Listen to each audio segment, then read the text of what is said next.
everyone, welcome back to Hadley's High Carb Kitchen. My name is Hadley, and I started this channel in order to combat low calorie diets, low carb diets, and just calorie restriction all around. So today I wanted to talk about something that I've been dealing with. And full disclosure, if you're not here for talking about lady parts or lady issues or poop, bowel movements, that kind of stuff, you might want to click out of this video because this might not be for you.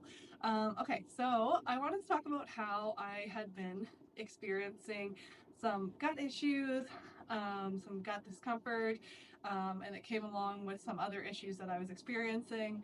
And I wanted to talk about also what was causing it and how I kind of fixed it. Okay, so I had been experiencing some gut discomfort, and it was mostly happening at supper time. And I thought, okay, well maybe I can only handle fruit then. I should just be eating the sweet, I should just be eating the fruit and the sugars, and that was all good. But sometimes I would be eating like a raw till noon style, and I would be fine. Like I'd have potatoes, I'd have rice, I'd have corn, I'd have whatever, and it was totally fine until I got to supper, that last meal of the day. And when I ate, what happened was I would just feel like something on my left side was just like, it was just sitting there like a rock basically. And nothing was moving, and it was just like I just couldn't figure out what was happening. And because of this, I was having this like gurgling noise at night. It was keeping me awake. It was really, really uncomfortable. I was experiencing some gas. And I was also, the other thing I was experiencing, which I thought was rosacea, was my face. Like every time I would eat dinner, my face would turn really red, like in through here. And I couldn't figure out what the heck was going on because I've never had skin issues really, like my whole life. And I just was like, well, maybe it's the sugar. So I tried reducing my sugar. It didn't seem to help. And it wasn't consistent. The only thing that was really consistent was it typically happened in that evening meal. And I was like, just couldn't figure out what was going on, but it was really like it was affecting my sleep. It was affecting like how I was feeling. And obviously I wasn't super comfortable because my face was kind of turning red. And that's never fun because if you're going out to eat or going out with family or friends or whatever, and your face is turning red when you're eating dinner, that's that's super uncomfortable, right? Nobody wants that. So I thought, I was like, okay, well maybe it's my diet. And like I said, I tried, just eating fruit all day, and that kind of mitigated the issues. And I couldn't figure out why that was happening, considering I could eat starch in the middle of the day and it didn't seem to be an issue until we got to that dinner meal.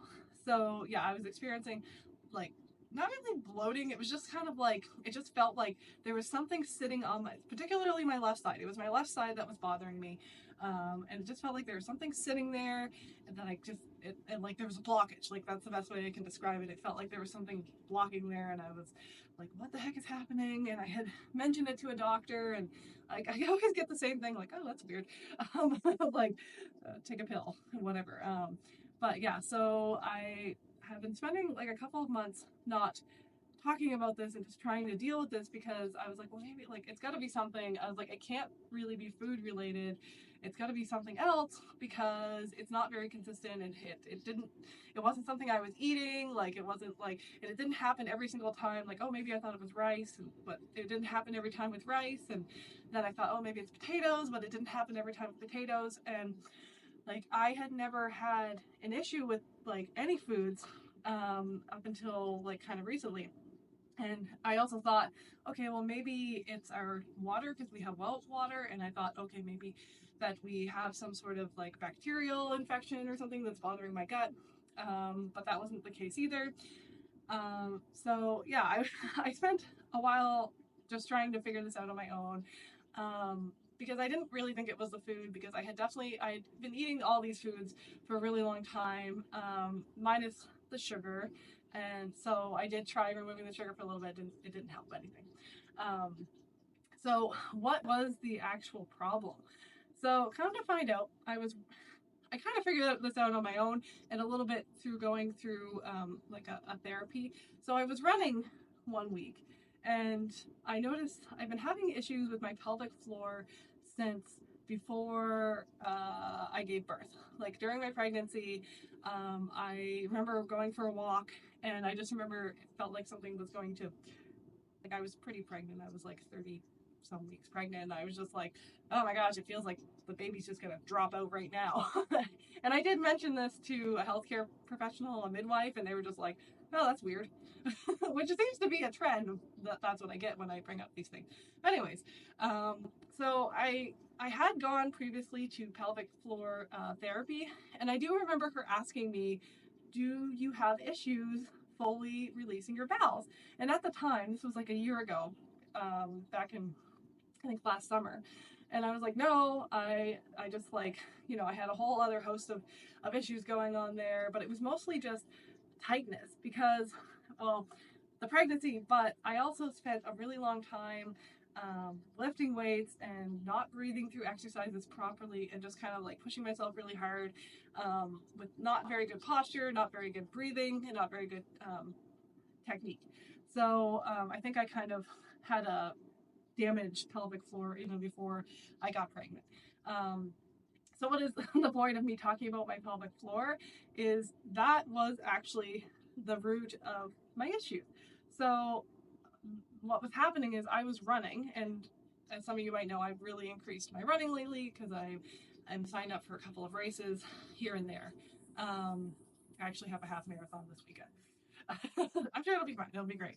But yeah, I noticed when I was running, if I didn't have, again, good posture, and I was kind of like slumping forward, because as you do when you get kind of fatigued and you're not being mindful, I did notice that, like, I had that same feeling of like something was going to drop out of me, almost like it just feels like something drops on my left side, and it was my left side in particular, and I was like, huh, that's really weird.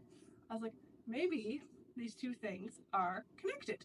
So I kind of looked into it a little bit, and indeed, like, as my pelvic floor therapist had asked me, like, it could cause you to not fully evacuate properly, because I do use the bathroom 1 to 2 to 3 times a day typically, but obviously it was not a full evacuation. So so yeah, like this tight, like I'm very, very, very tight on my left side. I don't know why in particular on my left side. My right side has been weaker.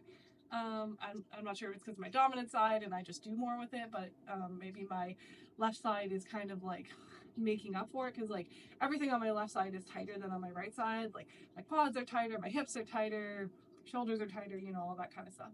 So I was just like, okay, well, maybe there is something to this. Maybe this is why I've been experiencing these uncomfortable issues, because, like I said, I couldn't figure out what the heck was going on, because it clearly wasn't the food, because it wasn't very consistent. It was only at the end of the day.